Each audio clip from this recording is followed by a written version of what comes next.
We're going to change gears a little bit for an hour and a half and switch to the municipal finance arena. We'll come back at lunch and after lunch back on to the mortgage and national financial crisis.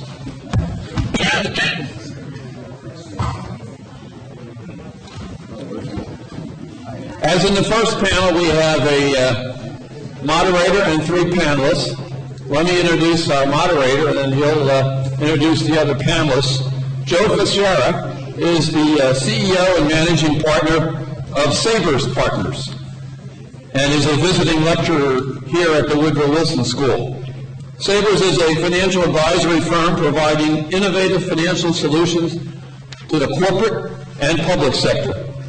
Joe's clients have involved Fortune 500 companies, U.S. Securities and Exchange Commission, and many municipalities and governments throughout the USA. So, Joe, you're up. Thank you very much. We on our panel today, a very distinguished panel with a great deal of experience and a broad range of perspectives to try to take this from the macroeconomic, the economic view of what you heard earlier this morning of public finance, and bring it into the state and local government, not-for-profit, and other types of the issuer, and the tax base that supports these and the charges that support municipal finance. On our panel is going to be Jack Kraft, who is a partner at the law firm of Muro, Davison, Eastman & Munaz, which is a nationally recognized bond counsel attorney, and he's been in the business for about, I think, with over 200 municipalities, and is considered the dean of bond counsels in New Jersey. Nancy Felber, who is the director of public finance for the state of New Jersey. She's responsible for all aspects of the issuance and management of the state and certain independent authorities that also sell bonds. And she manages the derivatives portfolio, oversees debt reporting, investor rating agencies, and prior to coming to the state, she was head of the municipal credit group and global interest rate swap group at Goldman Sachs, or according to the New York Times, Goldman Sachs. And Christopher Kit Taylor, who is a consultant now, but is a financial and regulatory expert, who's been at the beginning of the modern municipal market, the Municipal Services Rulemaking Board, which is the self-regulatory agency, which was chartered out of the Securities and Exchange Act of 1975, and was the executive director until just last year of that agency, as it provided the protection for investors and public interest. So what we will be hearing are views, obviously, from an underwriter, myself, and who's now working as an advisor, a public finance attorney who has represented municipalities, and a former regulator of municipal broker-dealers and a current issuer. And what we're trying to ask are, what are the structural characteristics of the market for state and local debt that have led us to suggest that there are certain looming threats to the system of public finance? So what can and should be done? I'll try to put this into context from time to time by contrasting and comparing it to the corporate sector and to the basic fundamental principles of the market that we have, which are that markets work best with transparency and with self-interest. Now, the municipal market, just in the context of what we've talked about this morning, is large.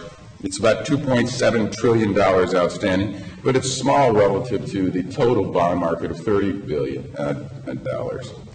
It's fragmented. There's over 50,000 issuers and about 1.5 million bonds, and diverse sources of credits and assessments. And this is sort of unique in the capital structure of the world in terms of having a vibrant sub-sovereign independent issuing entity that actually sells their own debt rather than borrows from the federal government or from the national government. And so, though there are questions which will be discussed today, we're going to be discussing both capitalism and federalism which will be coming under attack. This market is dominated by individuals. Many of you here may be owning municipal bonds. About 36% of all households own tax-exempt bonds. Another third through closed-end funds.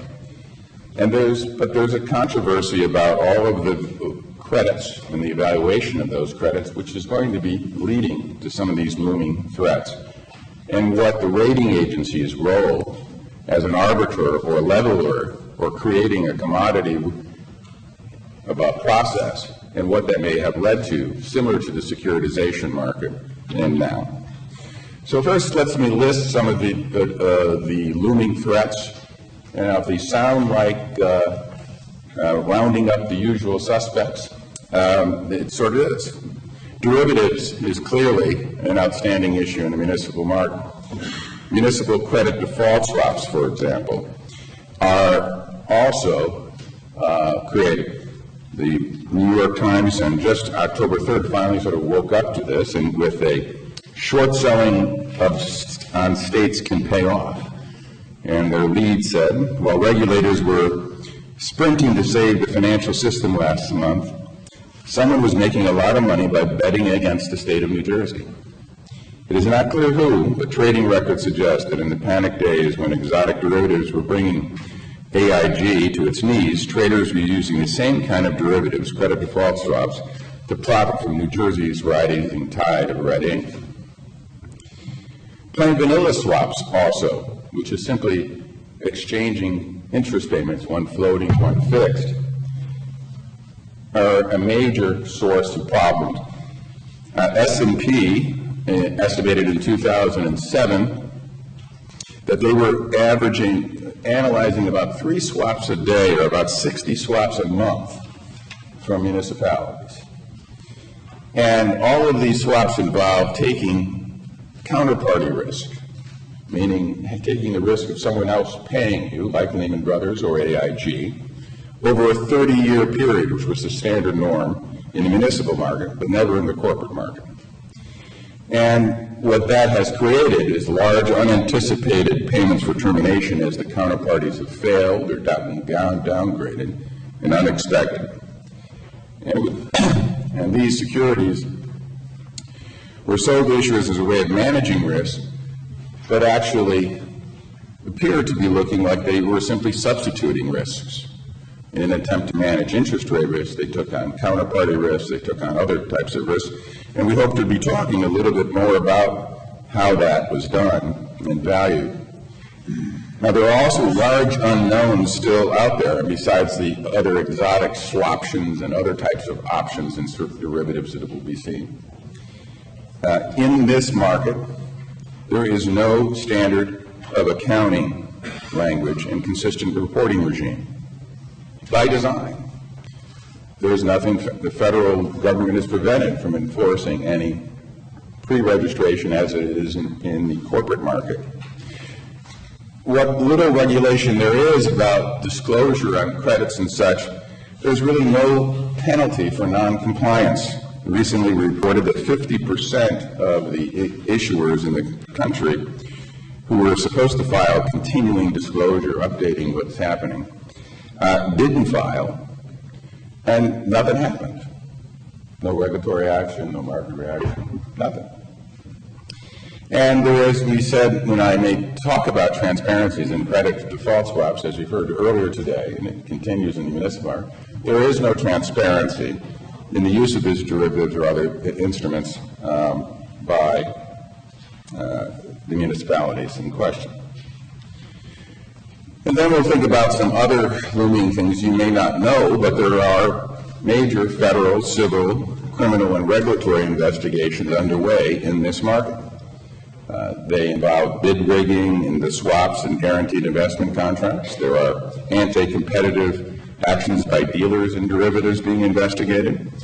And the auction rate securities, which is a particular favorite security of mine, and I've been critical of for many years, imploded earlier and has been under major source of financial stress for the issuers and have been keen interest of investigators and attorney generals on behalf of investors, but oddly enough, not by issuers against broker-dealers. Only one state is actually suing a broker-dealer related to the auction securities. That's the state of New Hampshire.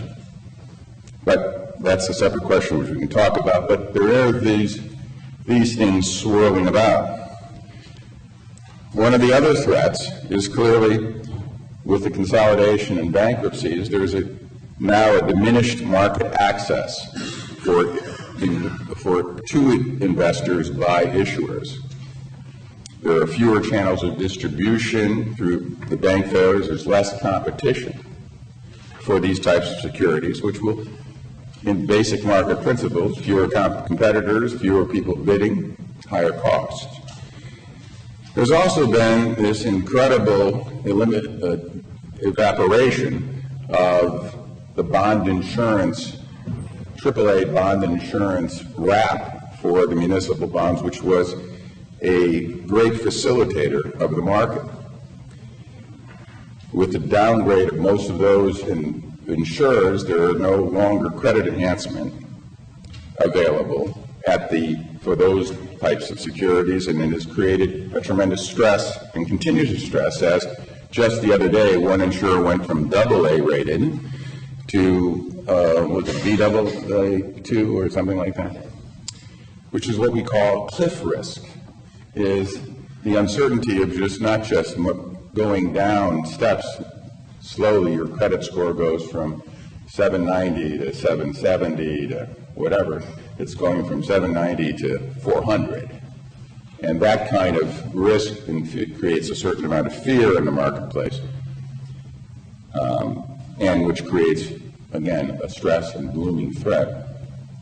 Finally, you looked at the competition for other types of credit enhancements, bank facilities and such, and Nancy will be talking about this in terms of her presentation, about accessing lower cost securities at floating rates, like 1 year, similar to like a 1 year adjustable mortgage where you need to have some higher payment guarantee.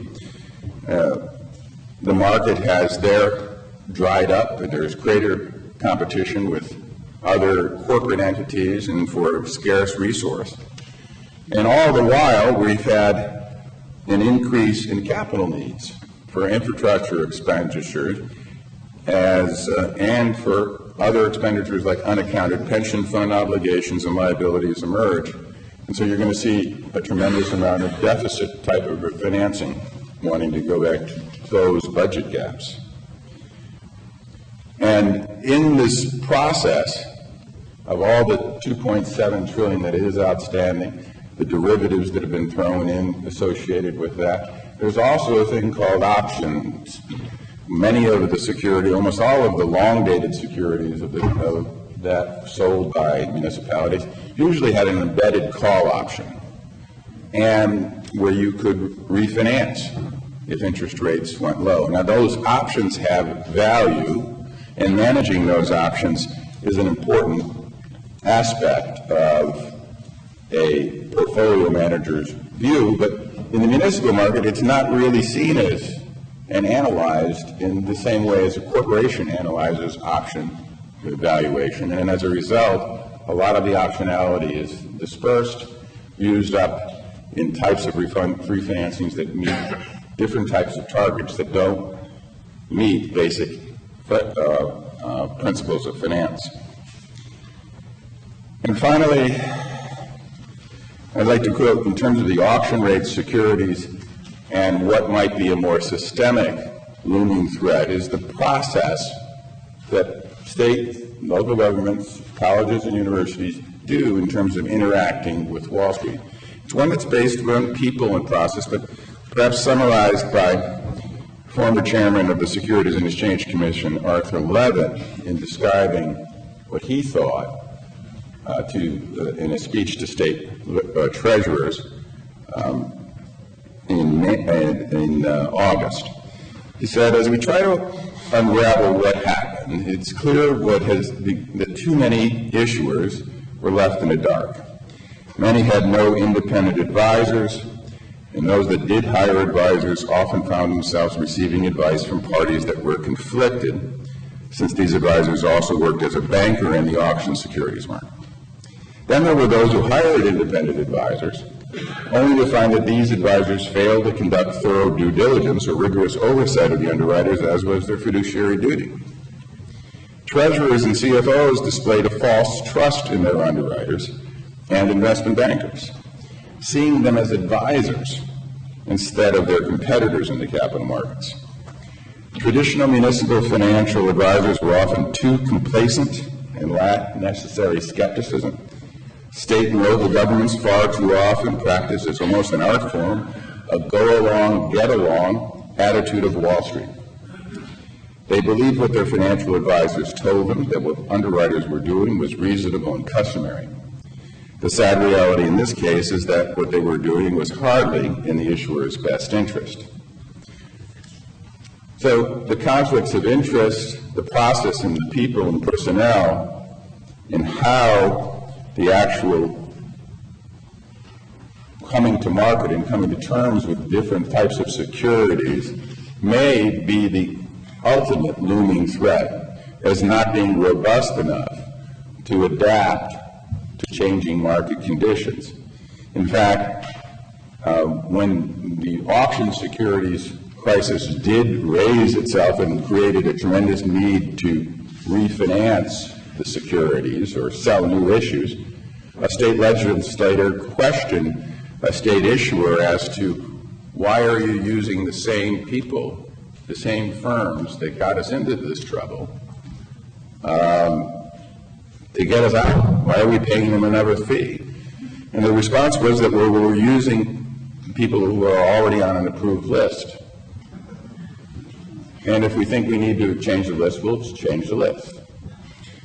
But that process-oriented RFP is one that is,